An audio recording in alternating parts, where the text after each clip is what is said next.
They've been lying to you about cancer. For years, we've been told that it's just bad luck, bad genes, or something completely out of our control. But what if I told you that cancer has a favorite fuel? A fuel that most of us consume every single day without even thinking about it. And by cutting it off, you might be able to starve cancer before it even starts. Stick with me, because what you're about to hear could change everything.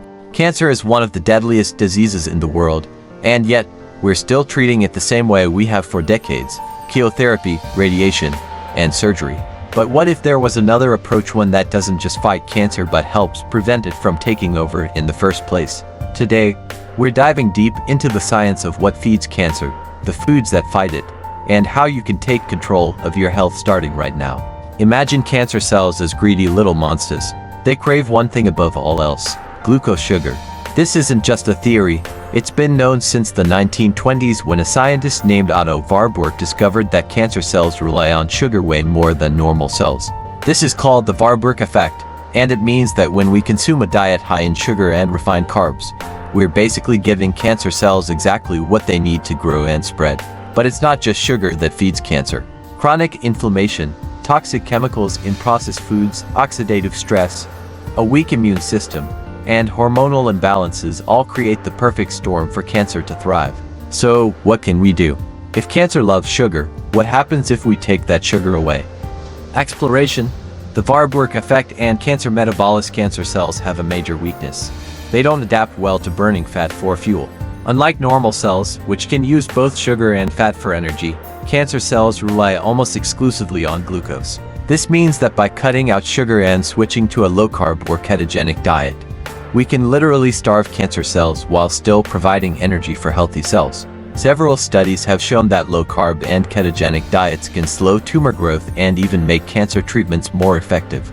By lowering blood sugar and insulin levels, these diets help deprive cancer cells of their favorite fuel source while boosting the body's ability to fight back. But diet isn't just about cutting things out. It's also about adding the right foods to strengthen your body's natural defenses. So, what should you eat to help prevent cancer? Let's break it down. Low-carb foods.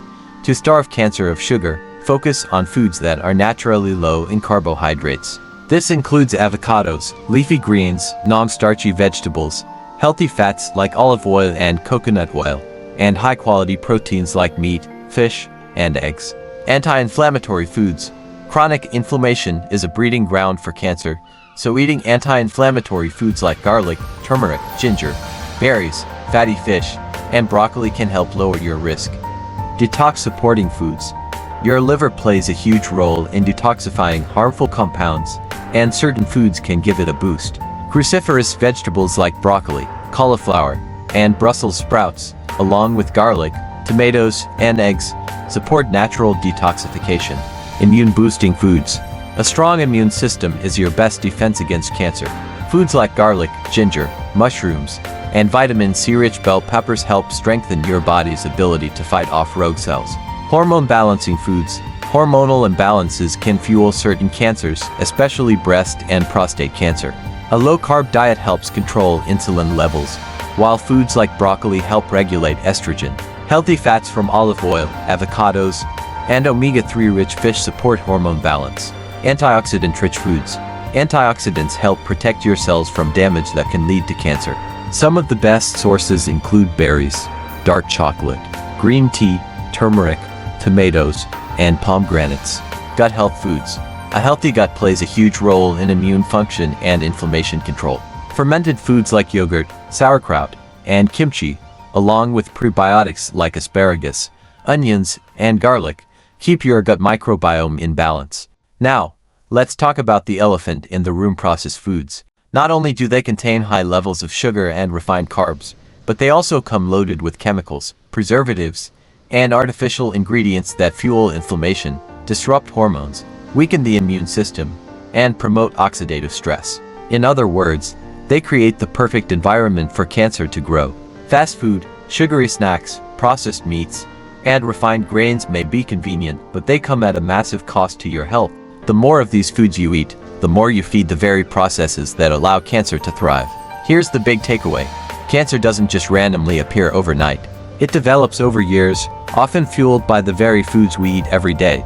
But by making smart dietary choices, we can cut off its fuel supply and build a body that's resilient, strong, and capable of fighting back. Switching to a whole food, low-carb, anti-inflammatory diet isn't just about preventing cancer, it's about optimizing your health in every way possible. More energy, better digestion, improved immune function, and a stronger body all start with what's on your plate. Cancer is complex, but one thing is clear. Sugar and processed foods help it grow, while whole, nutrient-dense foods help your body fight back. You don't have to be a victim of bad luck or bad genes. You have the power to take control of your health, starting with the food you eat every day. Want to learn more about the hidden dangers of everyday foods? Watch this next video.